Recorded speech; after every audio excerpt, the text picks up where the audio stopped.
time to have an iron pour. I want to create something, an event, a time, a moment that will draw people to the center, loosen people up. If I can coax a little bit of creative juices out of someone, instigate that creativity, if I can then facilitate that, create exercises or opportunities for people to make something. What I do for an iron pour is that I invite a variety of friends in to come in and hang out in my studio and make shit. I want to create situations, whether we're doing lost wax, whether we're doing sand casting. People come in with pre-existing patterns to try to, that they want to represent in metal. Sometimes they don't come in with an idea at all, and I'll just hand them off a wax skull, let them carve into that. But either way, I want to create a safe space, an opportunity for the sense of community to be formed. It gives me a sense to kind of charge my studio with creative energy, not only my output of creative energy, but by bringing in my friends and some strangers. There's an opportunity that, there's plenty, it's kind of like a one-room schoolhouse. There's plenty of people that come in with pre-existing skills, but there's also a handful of people that always show up that don't have the exact skills of maybe playing with metal, but they have other skills to bring to the table, or they do really are hungry and have that desire. And so at that point, we bring them in and we show them how to make a mold, how to manifest an idea, bring it out through their fingertips into a material and through the act of molten metal to make up a tangible object that's representative of that initial idea. Everyone is helping each other. It's kind of a party. It's kind of a work session. But the key thing is the energy level's high. And for me, that charges my batteries. It charges my space. So inevitably when the situation is, settles down, a couple of weeks, couple of months later and stuff like that, I can still draw on those sounds, those representations, those artifacts as I come across them in the studio that bring me back to that moment, that energized moment of prepping for the iron pour. And I can then pull that energy back in, and it helps fuel my work moving forward.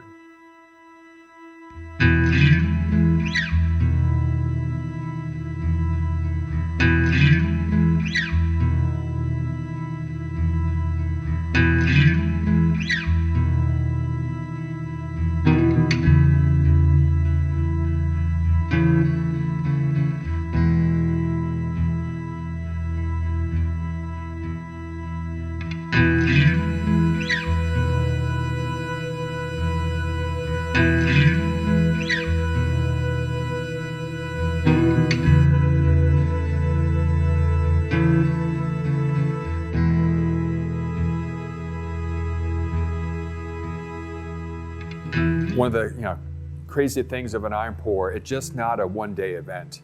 When the audience comes out, they see a certain amount of prep, they see a bunch of things on fire, a bunch of crazies running around in leather suits. But ultimately, seemingly it's fairly kind of short-lived. The reality is when we pull off an iron pour, at a minimum, it's basically a 5-day event. There's 3 days of prep, and prep meaning breaking iron, breaking coke, and making the molds. We can fire up and melt all the metal that we want, but if there's nothing to pour the metal into, there's really no point.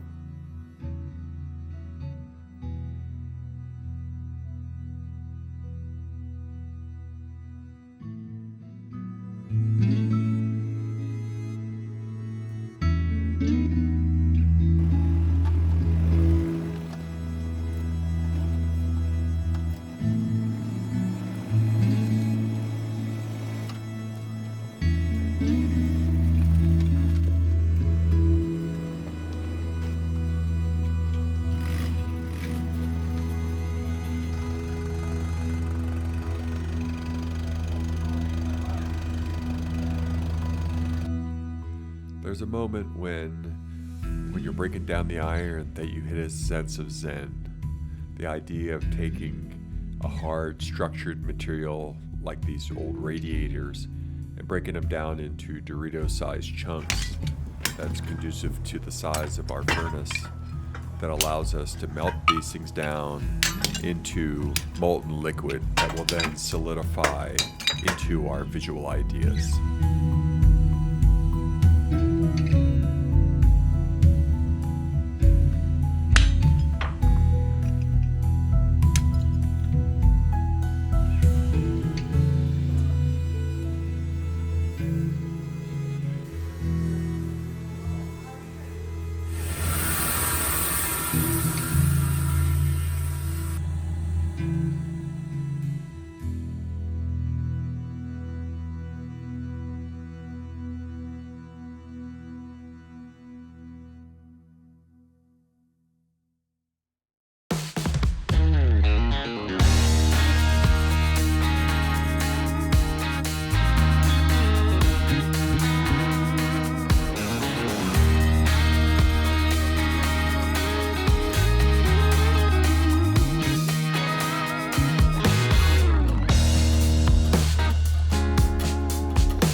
Scratch block is basically an open form, empty space. It's literally, it looks like an open square typically.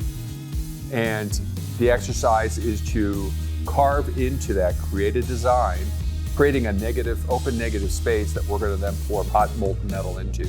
And then once it cools, you break it out, you have a positive pattern, a positive output, a tangible solid object, i.e. a piece of art.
Seems like a very practiced dance that we go through as we're pouring the molten metal.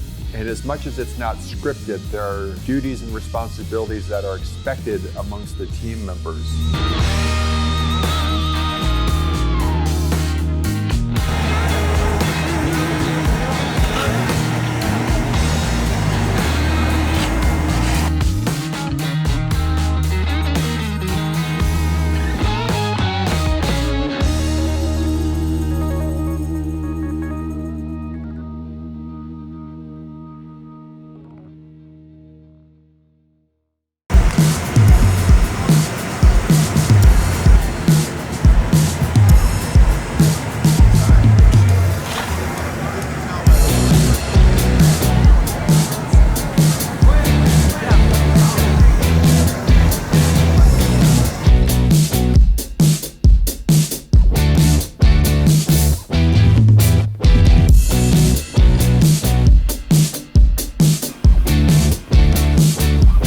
Energy flows from each one of us as we're being throttled by the flames and the heat of the environment, of the craziness of the moment.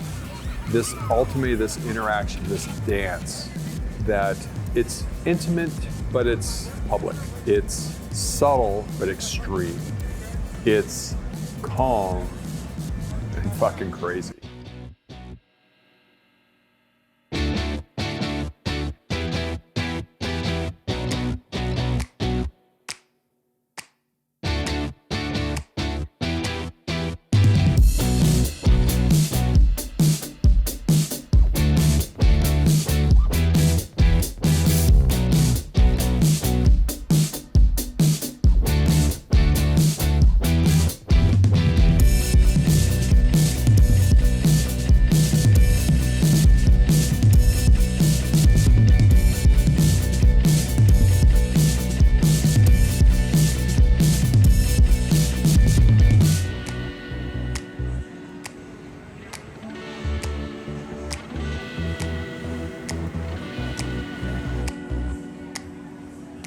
But anyway, so there winds up being a little bit of a leap of faith of, did I do this in the right way and is it going to turn out? And so, and that's the nature of all casting, is that as much as we may or may not have control over the process, we still never know exactly what we're going to get until we open up that mold. And sometimes you're pleased with the results and sometimes you aren't. But the key thing is that it's the process, it's the activity, it's that moment of right-brained satisfaction and experimentation.